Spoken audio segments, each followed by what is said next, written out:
তাকে ধরে রক কেটে দেবে, রক কেটে দিয়ে তারপর সাংবাদিকদেরকে নিয়ে এসে ঘটনা চাপাবে যে শিবির রক কাটছে অমুক শিক্ষার্থীর। এই ঘটনার নাটক মঞ্চায়ন করবে।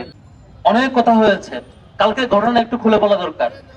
কালকে ছাত্রদল কি পরিকল্পনা ছিল, কতটুকু পেরেছে আপনার কাছে ক্লিয়ার করা দরকার। এখানে ছাত্রদল গতকালকে সশস্ত্র হামলা করার পর যখন আমরা প্রশাসনকে ইনফর্ম করলাম যে আপনারা শিক্ষার্থীদেরকে উদ্ধার করেন, আপনারা শিক্ষার্থীদেরকে নিরাপদ পরিবেশ দিতে নিশ্চিত করেন, প্রশাসন বাহিরে নীরব ভূমিকা ছিল, সাংবাদিকদেরকে ঢুকতে দেওয়া হয় নাই। রুমে রুমে যে সশস্ত্র হামলা করে শিক্ষার্থীদেরকে আহত করেছে। শেষ পর্যন্ত এই ঘটনা চাপা দেওয়ার জন্য তারা একটা পরিকল্পনা করলো কি, একজন শিক্ষার্থীকে টার্গেট করলো, হিন্দু শিক্ষার্থী, তাকে ধরে রক কেটে দেবে, রক কেটে দিয়ে তারপর সাংবাদিকদেরকে নিয়ে এসে ঘটনা চাপাবে যে শিবির রক কাটছে অমুক শিক্ষার্থীর। এই ঘটনার নাটক মঞ্চায়ন করবে। যে আওয়ামী ন্যারেটিভ গত 15 বছর আমরা দেখেছি যে চারপাশ ঘেরাও করে গল্প সাজানো হয়, গল্প সাজানোর 3-4 ঘন্টা পরে মিডিয়া ঢুকতে দেওয়া হয়, সেম হুবহু ঘটনা ছাত্রদল কালকে ফলো করার চেষ্টা করেছে।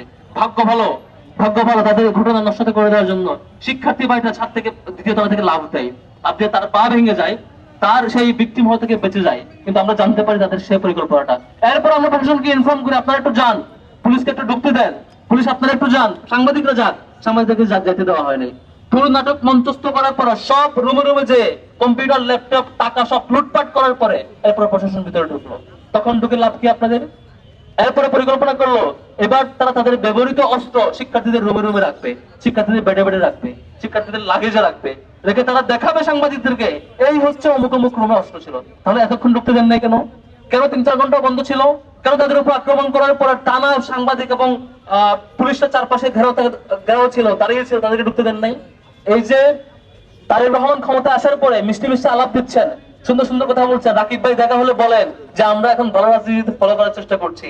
তাহলে এই যে আবার ছাত্রলীগের কায়দা ফলো করছেন, আবার ছাত্রলীগের সেই আওয়ামী কায়দার রাজনীতি ফলো করছেন, একটু সতর্ক হয়ে যান ভাই। আপনাদের সামনে আরো 15 বছর আন্দোলন করেছেন একসাথে, আপনাদের সবকিছু আমরা জানি আপনারা এর আগে কেমন ছিলেন, আমরা জানি আপনারা কেমন করে সন্ত্রাসী আচরণ করেন এবং এমন সন্ত্রাসীকে কেমন করে প্রতিহত করতে হয় সেটাও আমরা জানি। ভুলে যাবেন না ছাত্রলীগ আওয়ামী লীগ যখন ফ্যাসিবাদীর রোলে ছিল সব প্রশাসন তার হাতে ছিল। ছাত্রলীগ মনে করছে শিক্ষার্থীদের আক্রমণ করে অনেক কিছু করে ফেলবে। তারা আমাদের নারী শিক্ষার্থীদেরও আক্রমণ করেছিল, হিন্দু শিক্ষার্থীদেরও আক্রমণ করেছিল, সাধারণ শিক্ষার্থীদেরও আক্রমণ করেছিল, শিবিরকে ক্রসফায়ার দিয়েছিল, মনে করছিল তারা পারবে। ঢাকা বিশ্ববিদ্যালয় থেকে শুরু হয়েছে ছাত্রলীগের হল ছাড়া হওয়া, প্রত্যেকটা ক্যাম্পাসে 1 সপ্তাহের মধ্যে হল ছাড়া এবং ক্যাম্পাস ছাড়া হয়েছিল। এই পরিণতি আপনারা ভুলে যাবেন না ছাত্রদলের ভাইরা, আপনারা 15 বছর মুসলিম ছিলেন। আবার যদি জালেম হইতে চান, ছাত্রলীগ ঠিক যে কায়দায় শিক্ষার্থীদের তোপের মুখে পড়ে ক্যাম্পাস ছাড়া হয়েছে, আপনাদের তার চেয়ে ভয়াবহ পরিণতি ভোগ করতে হইতে পারে। আপনারা সতর্ক হয়ে যান। ছাত্র শিবির আমরা খুব ভালো, যখন আমরা ভালো থাকি আমরা আপনাকে রেসপেক্ট করি, সাথে চলার চেষ্টা করি। যখন আপনারা অতিরিক্ত চাঁদাবাজি আর লুণ্ঠন করবেন, ভালো হওয়ার চেষ্টা করবেন না, কথা শুনবেন না, সঠিক পথে আসবেন না, শিক্ষার্থীদের জন্য কাজ করবেন না, এই লুটপাট আর লুণ্ঠনের কাজ করতে থাকবেন, খুন সন্ত্রাস ধর্ষণ চলতে থাকবে, আমরা আমাদের সেই ছাত্রলীগের বিরুদ্ধে যে ভূমিকা আমাদের ছিল, সন্ত্রাসের বিরুদ্ধে যে ভূমিকা ছিল, সেই ভূমিকা আবারও ফিরবো ইনশাআল্লাহ।